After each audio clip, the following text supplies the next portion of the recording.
Hold up. Arsenal fans, did you know, and this is something very important, people, did you know that in our biggest game of the season to date, in the semi-finals of a League Cup, our second choice striker, Victor Gyökeres, not only got a goal, but also got an assist? Am I shameless? You can bet your bottom dollar. Arsenal 3, Chelsea 2, Chelsea 2, Arsenal 3. And dare I say, that's the good, bad, and the ugly. There's several mixed emotions. We've got 1 foot in the final, 1 foot to Wembley. Obviously, there's another 90 minutes to play. But dare I say, us Arsenal fans maybe even have an element of disappointment. Big up Victor Gyökeres, and big up yourselves listening. Big up Victor Gyökeres, because he's our second choice striker. Our second choice striker in the biggest game to date in the semi-finals has a goal and an assist, and obviously, standing up to be counted his general performance. Gyökeres, we needed that. Let's be real, we needed that, man. We've been dying for something to work with, occupying centre backs and space invading, and when he comes off, teams go and score.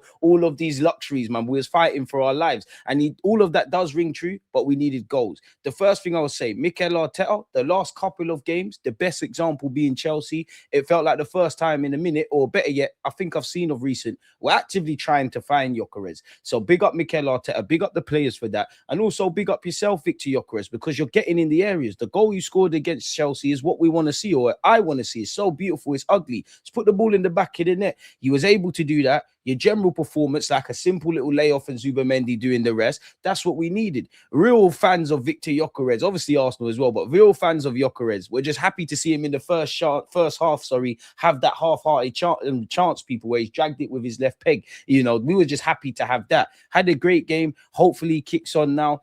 Fuck it, man. He's going to get 15 goals, man. Let's do this thing. He's going to get 15 goals. On the topic of Arsenal-Chelsea, it's a weird one because I would describe that as the good, the bad, and the ugly. Pardon my language here, but rivals and rhetoric that comes out around my football club. Again, pardon my language. Kids watching, I'm sorry.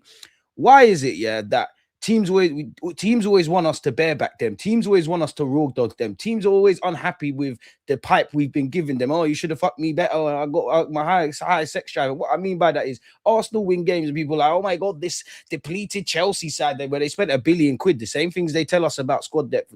This Chelsea side, you struggle to beat them. Don't you lot say it's not how you win. It's just the fact that you win in the cups. We were not playing to our level. They were, trying their best. The very fact that we are through as a football club and we're not necessarily happy beyond the obvious and the result, people, with the performance and conceding, and Chelsea and the rhetoric around Chelsea, they've been so amazing. That just tells you where the two clubs are at. Bearing in mind, it was a few weeks ago, they beat us in a 1-1 draw and they were in the title challenge. You have to ask questions of their mentality, if I'm completely honest. I keep hearing this. For me, though, and this is a safe space, and Arsenal fans only, dare I say we've got an element of disappointment in this game, purely because there should be more daylight between the two sides. Football's decided at both ends. Obviously, we found our shooting boots. We found our goal-scoring boots. We can see the two stupid goals. The biggest disappointment yesterday is you've kick-started Garnacho's Chelsea career, because I couldn't tell you any game he's played of note where Chelsea fans have been waxing lyrical. Defensively, we need to go back to the high standards. I've been saying this all season. I said this when we conceded the goal against City, against Newcastle, against Sunderland, against Villa, whether we've had the strongest team or not. Now, granted, nobody wants to concede, especially one of the best defensive sides in Europe. But I think we've been a good defensive side this year. The previous 2 years, we've been great. Let's get back to those high standards, because we are conceding some cheap goals that, we haven't put the tide to bed. Do I think we're going to win at the Emirates? 1,000,000%. But it's 3-2. If they go and get an early goal, it tests his nerves and Pully Pop's nerves in the Emirates camp, people. So we need to stop conceding dumb goals, whether it's the strongest team out there or not. I saw it against Portsmouth. I've seen it several times this season. I saw it against Chelsea. Let's be real, man. The first goal, mistakes happen, innit? I'm not going to get at players for making mistakes all across the board. A mistake, obviously, when you make them in your own half or near your own box, it's more fatal, but mistakes can be quantified as missing chances, not delivering balls into the box. The only mistakes not happened in life are by those that don't try anything and those that don't play football games. But as a collective bunch, come on, man, that first goal, Zubimendi's lost his footing. Odegaard, I don't know what he's doing. Our defense is out of sorts. Benjamin White's unaware. Kepa, I think, for the 2 goals, actually, full stop. The commanding of your area and the overall awareness of your area could be better. Saliba was great. Magalhaes did his thing, but for that action, they were poor. The goal we conceded, where it's coming from the corner, Kepa's got his bearings all wrong. And although we got, 25 set piece goals now, another goal from a set piece, another corner boy goal, corner boys in the building.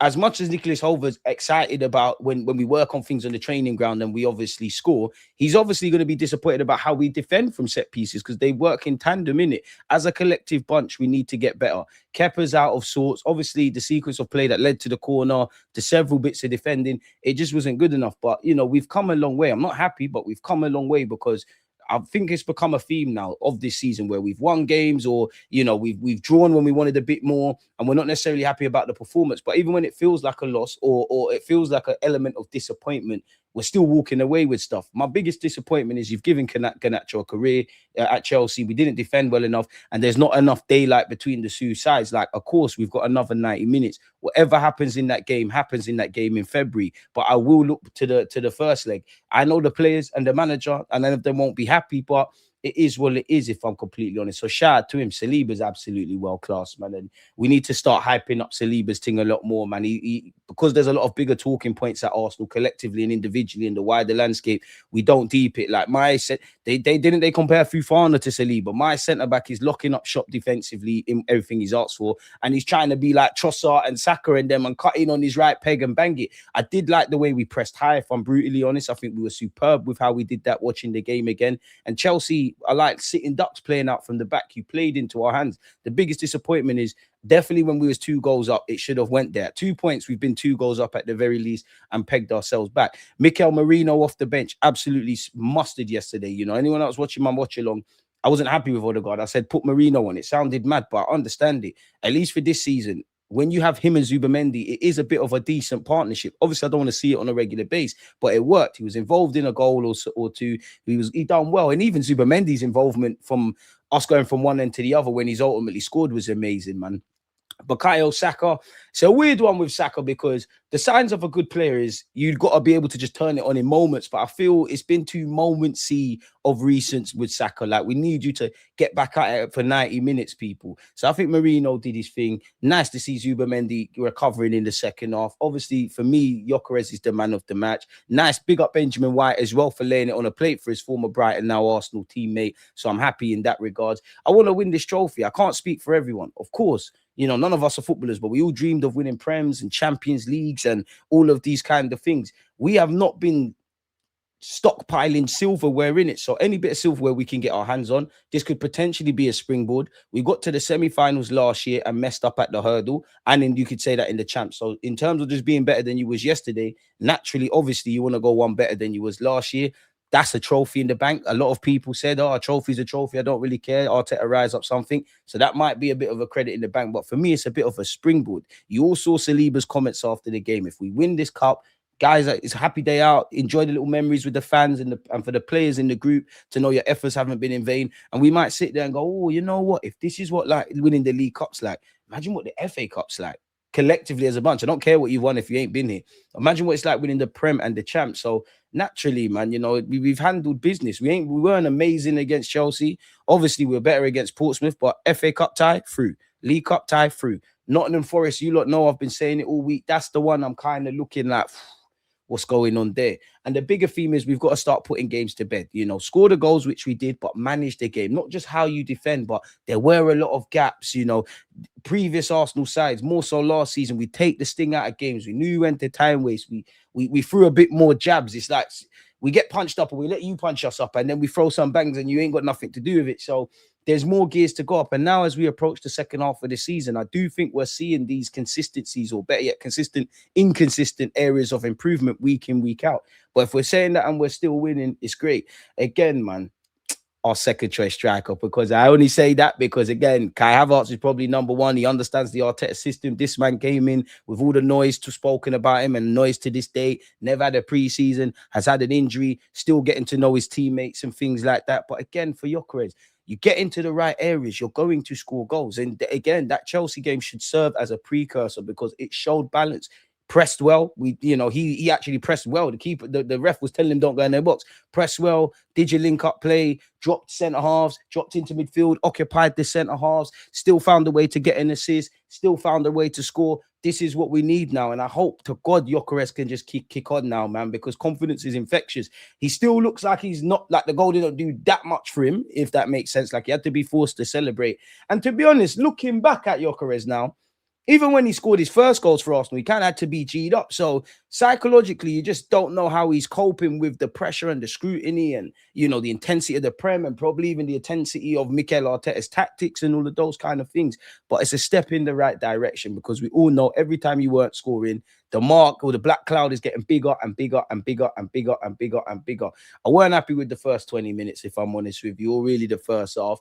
Both teams statistically start the second half well, so it doesn't surprise me that we obviously both scored goals. It ties into defending, but clearly game management's got to be better, man, because it felt like one of the goals, we barely sat back down, whether we're at the stadium or in our houses, felt like we barely sat down before we were pegged back. So we need to get a hold on that because as the season goes on, the margins are only going to get smaller and smaller. The stakes are only going to get bigger and bigger. You know, you can't afford to do that in a League Cup final or in the semi-finals of the Champions League. So let's get back to those high standards. It's as simple as that. You always just go, like,